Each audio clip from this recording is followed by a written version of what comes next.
नमस्कार, मी संजय वैशंपायन. KTV मराठीच्या कोकण वार्तामध्ये आपलं स्वागत. प्रथम एक नजर आजच्या ठळक घडामोडींवर. राजापूर नाणार येथील बॉक्साईट प्रकल्पाला नागरिकांचा 100% विरोध, त्यामुळे जनसुनावणी रद्द. पालकमंत्री उदय सामंत यांची माहिती. अवकाळी पावसामुळे कोकणातील आंबा बागायतदार शेतकऱ्यांचं मोठं नुकसान. त्वरित पंचनामे करून जाहीर करा मदत. माजी आमदार बाळ माने यांची मागणी. नागरिकांनी स्वगणनेत सक्रिय सहभाग नोंदवावा, जिल्हाधिकारी मनोज जिंदल यांचं आवाहन. आणि येत्या 15 मेला कोकणातील आंबा काजू पीक शेतकऱ्यांचा मुंबईत मोर्चा. आमच्या पिकाला योग्य मदत जाहीर करा, शेतकऱ्यांचा सरकारला इशारा. यानंतरच्या बातम्या अल्पशा विश्रांतीनंतर. समुंदर की गोद में पला है तू,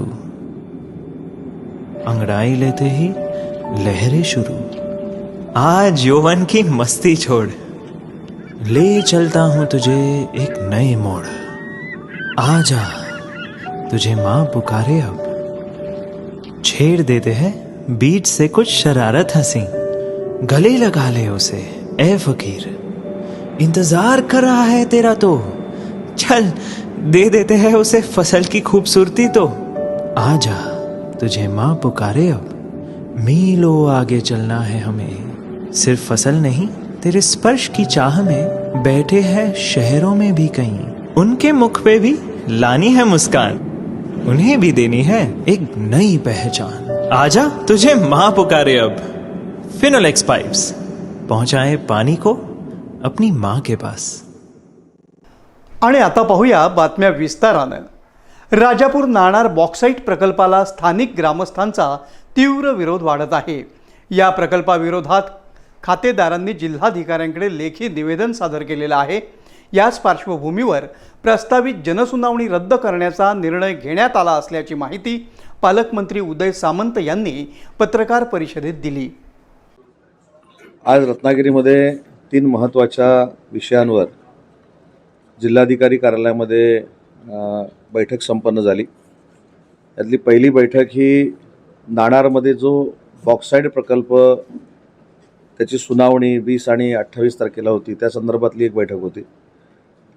आंबा बागायतदार जे आहेत त्यांना कॅनिंगसाठी चांगला रेट मिळत नाही, ही एक तक्रार होती.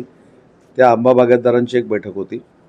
आणि सारथीचं विभागीय कार्यालय रत्नागिरीमध्ये सुरू करावं या मागणीसाठी एक बैठक होती. अशा 3 बैठका या ठिकाणी संपन्न झाल्या. सुरुवातीचा जो नाणारचा विषय आहे, या संदर्भामध्ये आपल्याला माहिती आहे की राजापूर लांजा मतदारसंघाचे स्थानिक आमदार किरण भैया सामंत यांनी सुरुवातीलाच सांगितलं होतं की लोकांची जी भूमिका आहे त्या बॉक्साईडच्या बाबतीमधली तीच माझी भूमिका आहे. आणि त्याच्यानंतर असं एक चित्र निर्माण झालं की पंचायत समितीची राजापूरची आहे, तिनं एकमतानं ठराव घातला की ही सुनावणी रद्द करा. आमदार महोदयांची तीच भूमिका होती. आणि या संदर्भात आज आम्ही बैठकीचं आयोजन केलं होतं. पण याच्या पार्श्वभूमीवर काल माझी जिल्हाधिकाऱ्यांची चर्चा झाली, विशेषतः मुख्यमंत्री महोदयांची चर्चा झाली.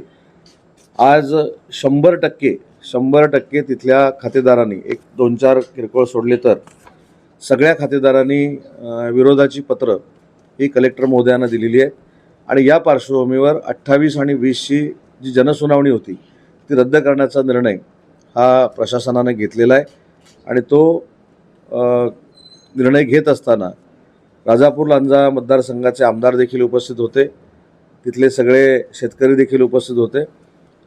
आणि एक भूमिका आम्ही सातत्याने जी मांडतोय तीच भूमिका बैठकीमध्ये मांडण्यात आली की बाबा, लोकांना विश्वासात घेऊन लोकांनी जर संमती दिली किंवा लोकांनी जर सांगितलं की तुम्हाला नाणारला बॉक्साईडचा प्रकल्प पाहिजे, नाणारला अजून काही रिफायनरी पाहिजे, नाणारला अजून कुठचा प्रोजेक्ट पाहिजे, तर हे सगळं ठीक आहे. परंतु 100% शेतकरी विरोधामध्ये असताना, 100% बागायतदार विरोधामध्ये असताना अशा पद्धतीचा कुठचाही केंद्र शासनानं प्रकल्प लादू नये अशा पद्धतीची शेतकऱ्यांची जी भूमिका होती त्याच्यामध्ये आम्ही सकारात्मक भूमिका घेतली. आणि 20 आणि 28च्या जनसुनावणीला आता स्थगिती देण्यात आलेली आहे.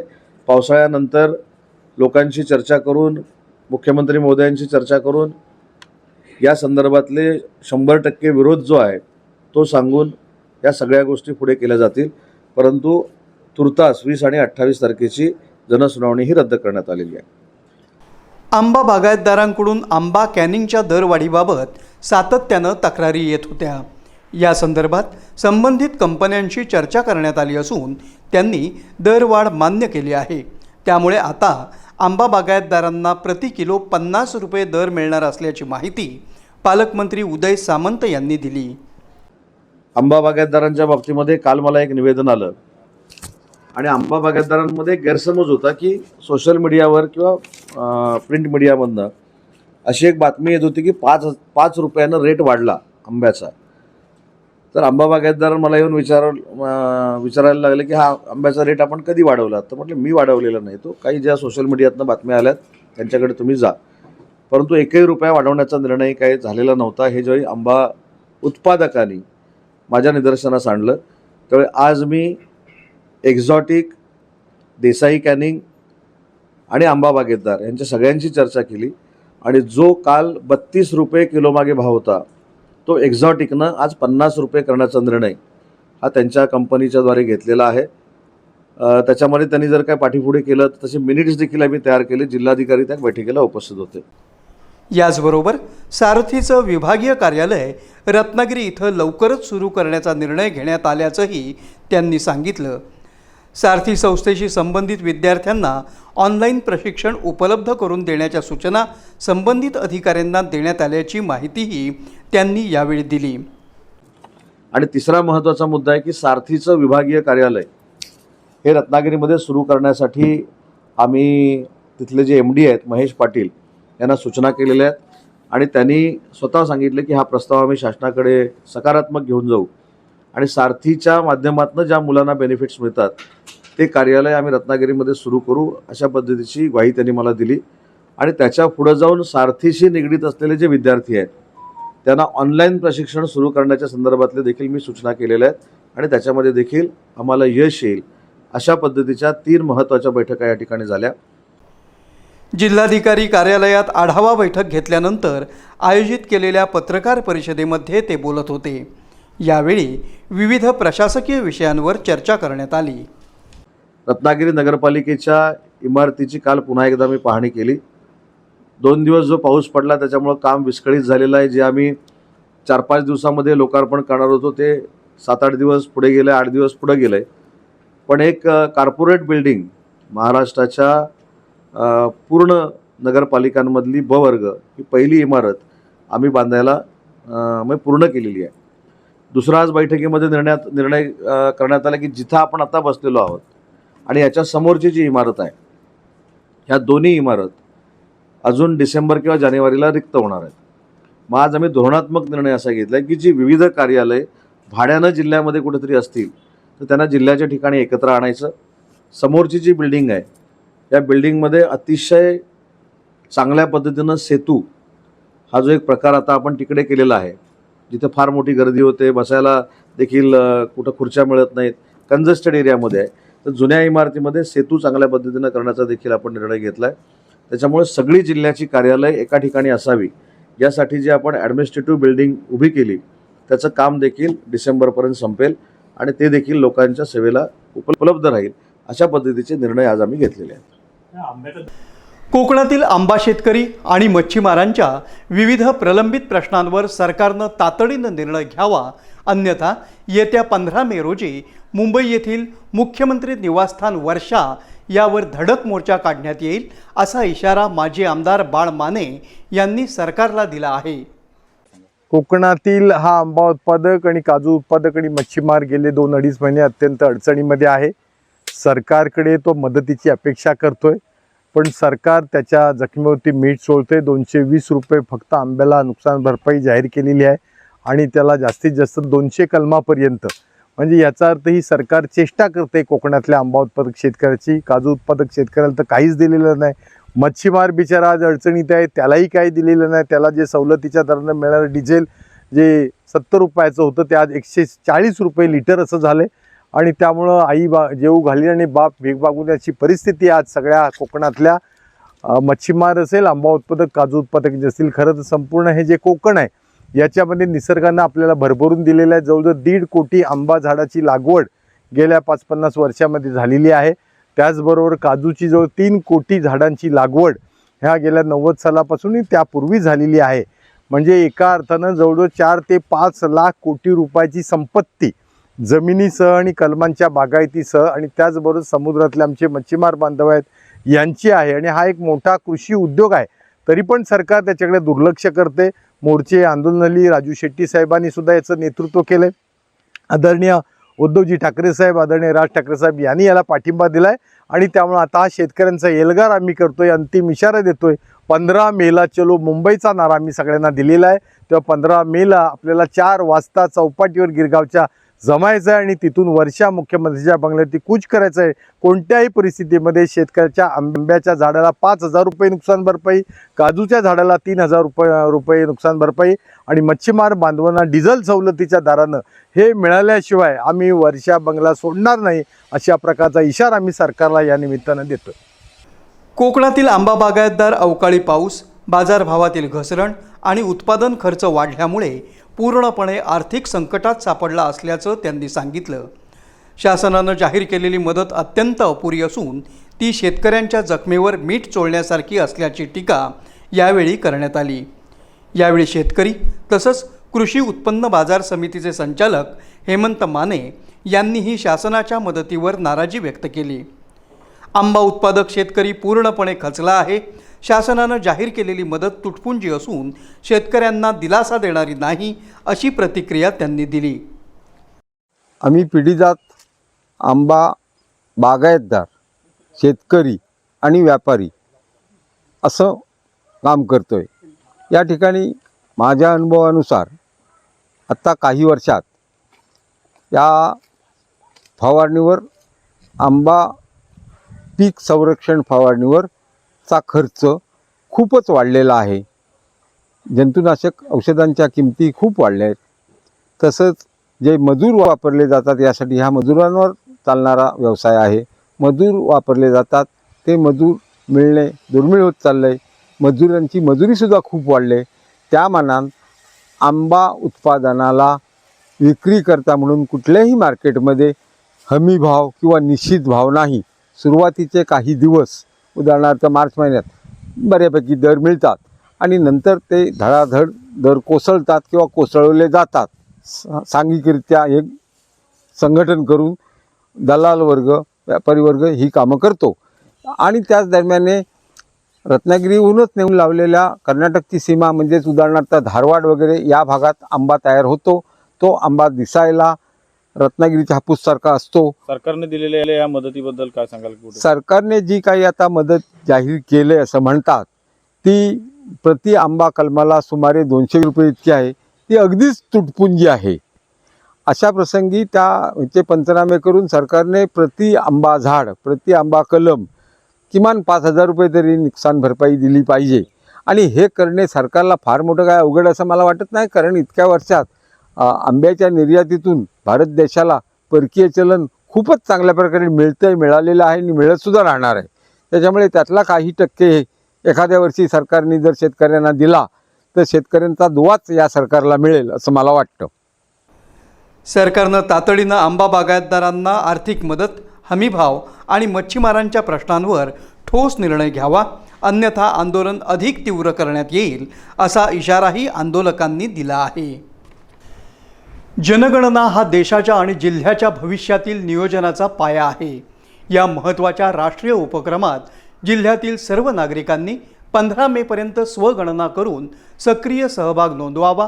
आपल्याकडे येणाऱ्या प्रगणकांना अचूक माहिती देऊन जिल्ह्याच्या आणि पर्यायानं देशाच्या विकासात आपलं योगदान द्यावं, असं आवाहन जिल्हाधिकारी मनोज जिंदल यांनी केलं आहे. नमस्कार मित्रांनो, माझं नाव मनोज जिंदल, मी जिल्हाधिकारी रत्नागिरी जिल्ह्यामध्ये जनगणना 2027चं काम सुरू झालेलं आहे. याच्यासाठी आपल्या जिल्ह्यामध्ये जवळपास 2,791 प्रगणक गट आणि त्यांचे सुमारे 3,085 प्रगणक व पर्यवेक्षक कर्मचारी आपण कार्यरत केलेले आहे. आपण जे जनगणना करतो आहे त्याच्यात 2 टप्प्यामध्ये त्याच्यात पार पडणार. याच्यामध्ये 1 मे ते 15 मे ह्या दरम्यान स्वगणना म्हणजे सेल्फ इन्युमरेशनची प्रक्रिया आपण राबवणार आहे आणि 16 मे ते 14 जून या दरम्यान आपण प्रत्यक्ष घरयादी व घरगणना इन्युमरेशन हाऊस इन्युमरेशनचं काम करणार आहे. आता एक महत्त्वाची जी गोष्ट आहे, यावर्षी आपण जनगणनाचं पूर्ण काम डिजिटल स्वरूपाने करतो आहे. त्याच्यामध्ये एक HLO हाऊस लिस्टिंग हे एक मोबाईल ॲप तयार करण्यात आली आहे आणि त्या ॲपवर एकूण 33 प्रश्न आपल्याला विचारले जाणार आहे आणि हे सर्व जे प्रश्न आहे ते आव्हान आहे सर्व नागरिकांना की ते अचूक, प्रामाणिक व संपूर्ण माहिती असे द्यावी. आणि आपण हे जे सर्व डिजिटल प्रणालीकडून करतो आहे हे एक खूप सुरक्षा म्हणजे सिक्युरिटी जे फीचर्स असतो त्याच्यामध्ये खूप चांगली पद्धतीने शासनाने सिक्युरिटी फीचर्स पण उपलब्ध करण्यात आलेले आहे. मी रत्नागिरी जिल्ह्याचे सर्व नागरिकांचा मनापासून आवाहन करतो की आपण या महत्त्वाचे राष्ट्र उपक्रमामध्ये आपला एक सहभाग नोंदवावे आणि याच्यामध्ये अचूक माहिती सेल्फ इन्युमरेशन करताना आपले ॲपमध्ये किंवा वेबसाईटमध्ये जेव्हा आपण जाऊन करतात तेव्हा द्यावे आणि पुढे जे आपली घरयादी आणि घरगणना याची प्रक्रिया होणार त्याच्यामध्ये सहकार प्रशासनाला द्यावे. धन्यवाद. रत्नागिरी जिल्ह्यासह संपूर्ण कोकणात गेल्या 2 दिवसांपासून सुरू असलेल्या अवकाळी पाऊस आणि वादळी वाऱ्यामुळे आंबा बागायतदारांचं मोठ्या प्रमाणात नुकसान झालं आहे. अचानक आलेल्या या नैसर्गिक संकटामुळे तोंडाशी आलेले आंबा आणि काजू पीक अक्षरशः गळून पडलं असून शेतकरी आर्थिक अडचणीत सापडला आहे.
एका दिवसातच संपूर्ण कोकणात तब्बल 10 ते 15 कोटी रुपयांचं नुकसान झाल्याचा अंदाज व्यक्त केला जात आहे. अनेक बागांमध्ये मोठ्या प्रमाणात फळगळ झाली असून काही ठिकाणी झाडांचंही नुकसान झालं आहे. त्यामुळे आधीच हवामानाच्या संकटाचा सामना करणाऱ्या शेतकऱ्यांसमोर आता मोठं आर्थिक संकट उभं टाकलं आहे.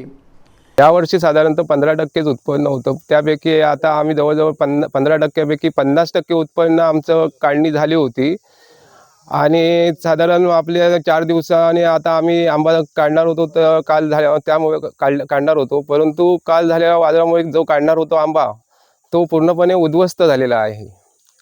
याकडे सरकारने गांभीर्याने लक्ष द्यावे असे आम्ही विनंती करतोय.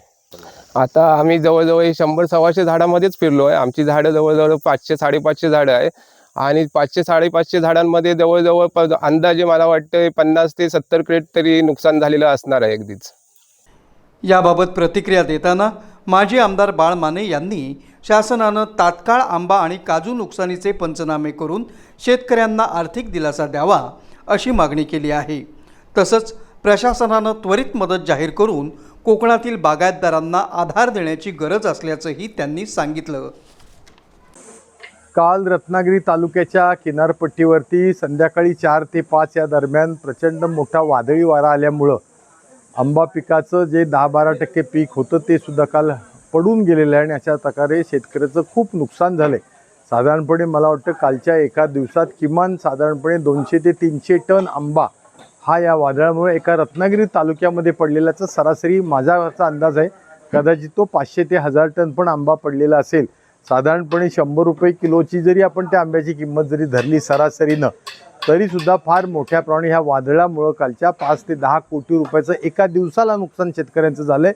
त्यामुळे शासनाला, मुख्यमंत्र्यांना, महसूल मंत्र्यांना, पशुधन मंत्र्यांना माझी विनंती आहे की कोणत्याही प्रकारचं फिजिकल आता या ठिकाणी सर्व्हिसिंग करण्यापेक्षा सॅटेलाईटद्वारे आज तंत्रज्ञान विकसित झालेलं आहे आणि त्यामुळे सॅटेलाईट इमेजिंग जे आहे याच्या माध्यमातून हे नुकसान भरपाईची तत्काळ गणना होऊन 2 हेक्टरची जी अट घातलेली आहे शेतकऱ्यांनी अल्पभूधारकाची, हे शेती बागायतीसाठी त्या ठिकाणी ठीक आहे, पण कोरडवाहू फळबागा ज्या ठिकाणी आहेत त्या ठिकाणी ही 2 हेक्टरची जी अट आहे ती किमान मला असं वाटतं एक 10 हेक्टरची अट झाली पाहिजे. म्हणजे 25 एकरपर्यंत शेतकऱ्याचं जे फळबागायतीचं जे क्षेत्र आहे या क्षेत्रापर्यंत ही नुकसान भरपाई जाहीर झाली पाहिजे आणि प्रत्येकाला किमान एका झाडाला 5,000 रुपये प्रति झाडाला, 3,000 रुपये काजूच्या झाडाला. आणि ज्या ठिकाणी आमचे जे व्यापारी आहेत जे दुसऱ्याची आंब्याची बाग खरेदी करतात आणि व्यापार करतात, राष्ट्रीयकृत बँका, सहकारी बँका त्यांना कॅश क्रेडिट पीक कर्ज देतात. त्यामुळे त्यांचीसुद्धा आज थकबाकी मोठ्या प्रमाणात 30 जूनला होणार आहे. किंवा त्यांचंसुद्धा कुठे कलमाची बाग आहे, त्यांची कलमं सातबार किती आहेत हे न पाहता जे बँकांनी, राष्ट्रीयकृत बँकांनी कॅश क्रेडिट त्यांना आंबा पीक कर्जाकरता दिलेलं आहे ते 50 लाखापर्यंतचं पीक कर्ज जे आहे हे शासनानं भरावं. त्याचबरोबर डिझास्टर मॅनेजमेंट नावाचा जो केंद्र सरकारचा एक विभाग आहे आपत्ती निवारण, ह्याच्यामध्ये सुद्धा हे आपत्तीमध्येच येतं. नुसता पूर किंवा भूकंप हे आपत्तीमध्ये जसे आहेत तसेच वादळी वारासुद्धा आणि या ठिकाणचं ग्लोबल वॉर्मिंगमुळे बदलणारं हवामान हे सुद्धा ह्या आपत्ती निवारणाचेच निकष आहेत असं आमचं मत आहे. तर राज्य सरकारने केंद्र सरकारकडे तात्काळ ह्या कोकणामधले झालेल्या ह्या आंबा काजूचं नुकसानीचं त्या ठिकाणी रिपोर्टिंग केलं पाहिजे. तात्काळ केंद्र सरकारचं या ठिकाणी सर्वेक्षण करण्याकरता त्यांची टीम आली पाहिजे आणि त्यातून सुद्धा या शेतकऱ्याला चांगले पैसे देता येतील. मायबाप सरकार, मायबाप मुख्यमंत्री आज आमच्या कोकणामध्ये परिसरामध्ये 3री मुंबई करतायत, पालघरला 4थी मुंबई करतायत आणि लाखो कोटी रुपयाची परकीय गुंतवणूक किंवा FDI फॉरेन डायरेक्ट इन्व्हेस्टमेंट आणतायत. त्याच्यातून किती रोजगार येणार आहे, काय होणार आहे, निसर्गाचं काय नेमकं होणार आहे, पर्यावरण काय होणार आहे हे आम्हाला माहिती नाही. तर माझी मायबाप मुख्यमंत्र्यांना ते संवेदनशील आहेत, त्यांना या निमित्तानं विनंती आहे की आता आमची 3री मुंबई 4थी मुंबई करता येते ठीक आहे, याच्या पुढं आम्हाला काय 5वी मुंबई नको आहे. तेव्हा पालघर, घोलवडचा जो परिसर आहे त्या भागामधला चिकू असेल, तिथला आंबा असेल, रायगडमधला श्रीवर्धन परिसरला आंबा काजू असेल आणि आमचा पूर्ण रत्नागिरी जिल्हा आणि सिंधुदुर्ग जिल्हा हा मात्र याच्या पुढे संरक्षित ठेवा. पश्चिम घाट विकास जो आहे किंवा पश्चिम घाट जो वेस्टर्न घाट संरक्षित करायचा आहे तो आमचा करा, एवढीच आमची विनंती आहे. आणि त्यामुळे शेतकऱ्याला या संकटातून आपण वाचवलं पाहिजे अशी आमची या निमित्तानं मागणी आहे. कालच्या वादळामुळे खूप मोठं अपरिमित अशा प्रकारचं नुकसान शेतकऱ्यांचं झालेलं आहे. पुन्हा एक नजर आजच्या ठळक घडामोडींवर. राजापूर नाणार येथील बॉक्साईट प्रकल्पाला नागरिकांचा 100% विरोध, त्यामुळे जनसुनावणी रद्द. पालकमंत्री उदय सामंत यांची माहिती. अवकाळी पावसामुळे कोकणातील आंबा बागायतदार शेतकऱ्यांचं मोठं नुकसान, त्वरित पंचनामे करून जाहीर करा मदत. माजी आमदार बाळ माने यांची मागणी.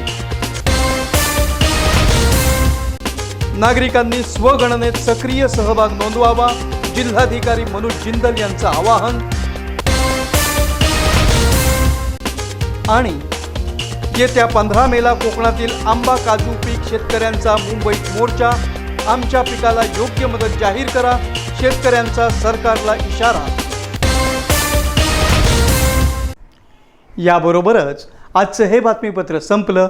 पुन्हा भेटूया पुढील बातमीपत्रात. तोपर्यंत नमस्कार.